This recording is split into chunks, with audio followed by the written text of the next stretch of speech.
اور وہ چالیں ایسی غضب کی تھیں کہ ان سے پہاڑ بھی ٹل جاتے، تو مکر سے کچھ نہیں ہوتا۔ کہا جاتا ہے کہ برطانیہ بڑا مکار ہے، لیکن حال اس کا اب یہ ہے کہ وجود ہی اس کا خطرہ میں ہے۔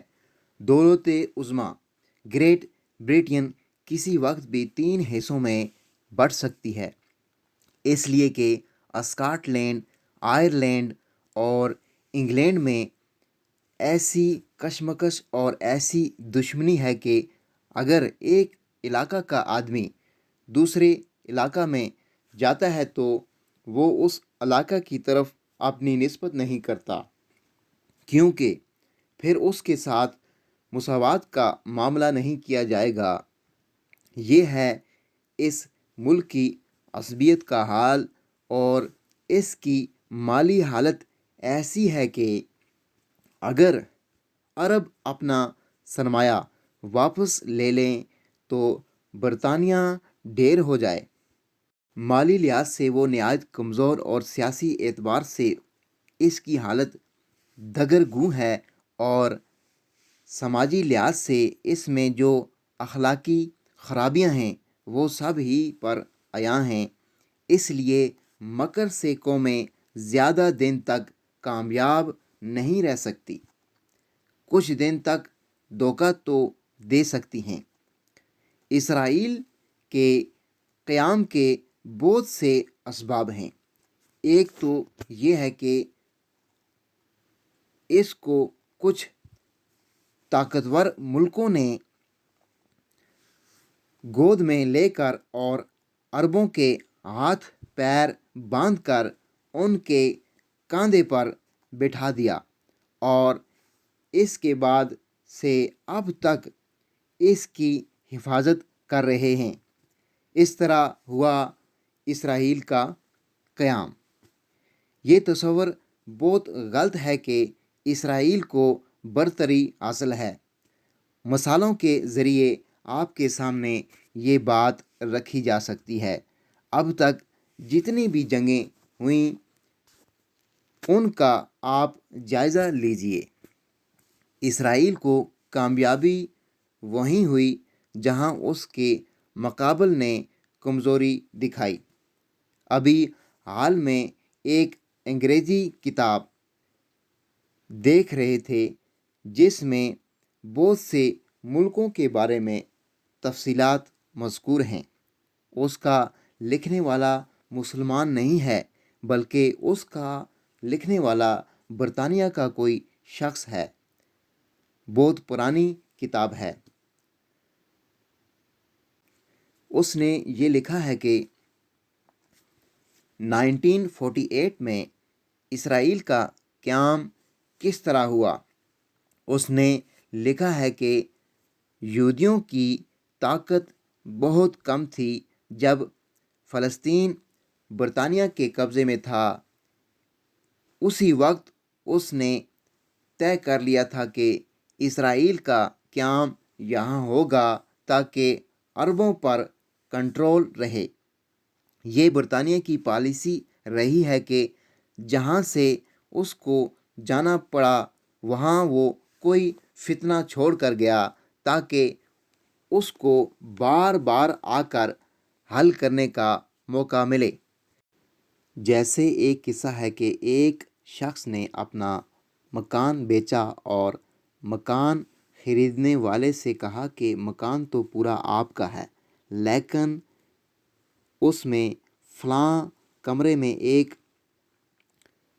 کھونٹی ہے، وہ ہماری رہے گی اور ہمیں اس کے استعمال کی پوری آزادی ہوگی۔ خریدنے والے نے سوچا کہ ایک کھونٹی کا معاملہ ہے، کوئی حرج نہیں، اور اجازت دے دی۔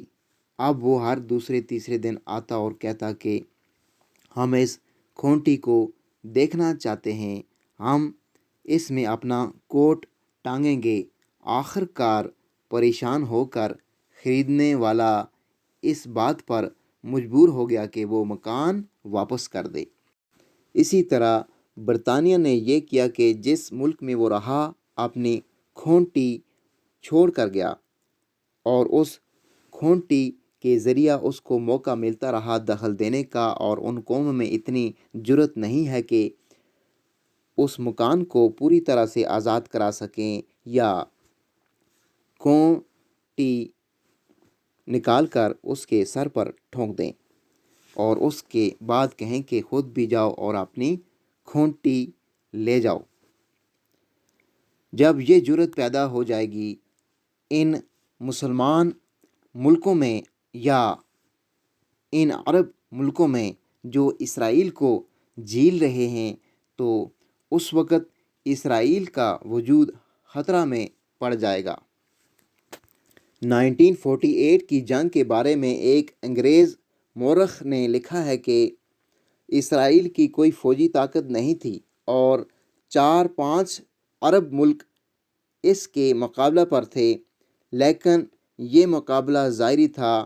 عرب فوجوں کو حکم تھا نہ لڑنے کا، اور بعد میں جب کچھ اور مجاہدین جو آگے بڑھ گئے اور اسرائیل کے لیے خطرہ بن گئے تھے، تو ان فوجیوں کو حکم دیا گیا فوری واپسی کا، اور حکم عدولی کی صورت میں ان کے افسروں کو حکم تھا کہ ان کو شوٹ کر دیا جائے۔ 1967 کی جنگ کا بھی حال سن لیجئے۔ دھوکہ ہی دھوکہ، حکمرانوں نے دھوکہ دیا، فوجوں نے دھوکہ دیا، جنرلوں نے دھوکہ دیا، کیونکہ جو جنرل تھے وہ یا تو برطانیہ کے تھے یا فرانس کے تھے یا یورپ کے مشیر تھے، ان کو لڑنے سے مجبور کر دیا گیا۔ کتاب میں اس نے لکھا ہے کہ عرب تعداد میں زیادہ تھے لیکن وہ شکست کھا گئے۔ Because they were not united because they were not united، یہ الفاظ اس نے لکھے ہیں۔ ہمیں حیرت ہوتی ہے کہ ایک غیر مسلم کیسے لکھتا ہے۔ وہ متحد نہیں تھے، وہ خائن تھے، اور اسی بنیاد پر سارے انقلاب ہوئے۔ مصر کا انقلاب 1962 میں ہوا۔ اس کی پہلی جو بنیاد تھی وہ یہی ہے کہ ہمارے ساتھ خیانت کی گئی، ناکارہ اسلحہ کی وجہ سے ہم کو شکست ہوئی، ہم کو خراب اسلحہ دیا گیا، ہم کو لڑنے سے روکا گیا۔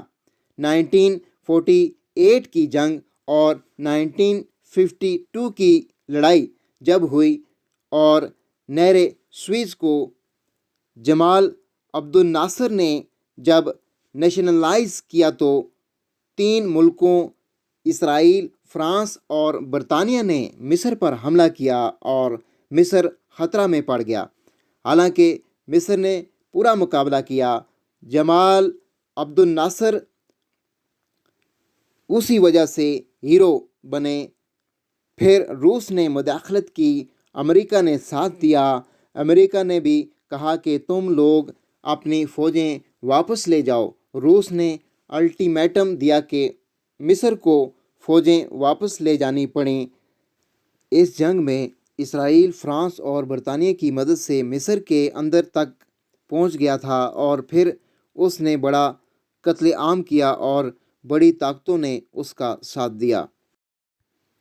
اسرائیل کے ایک لیڈر نے حال ہی میں یہ بیان دیا ہے کہ ہمیں ڈر ایٹم بم سے نہیں، ڈر ہمیں ایمانی قوت سے ہے۔ ہمارے لیے خطرہ یہی اخوانی مجاہدین ہیں۔ جب ان کو موقع ملے گا یہ ہمارے لیے خطرہ بنیں گے۔ ہمارے لیے خطرہ ایٹم بم یا فوجی طاقت نہیں۔ اس وقت ضرورت مسئلہ فلسطین سے واقف کرانے اور مسلمانوں میں شعور پیدا کرنے کی ہے، اس لیے کہ واقفیت کے بعد ہی شعور پیدا ہوتا ہے، اور شعور کے بعد قوت عمل اور قوت ارادی پیدا ہوتی ہے۔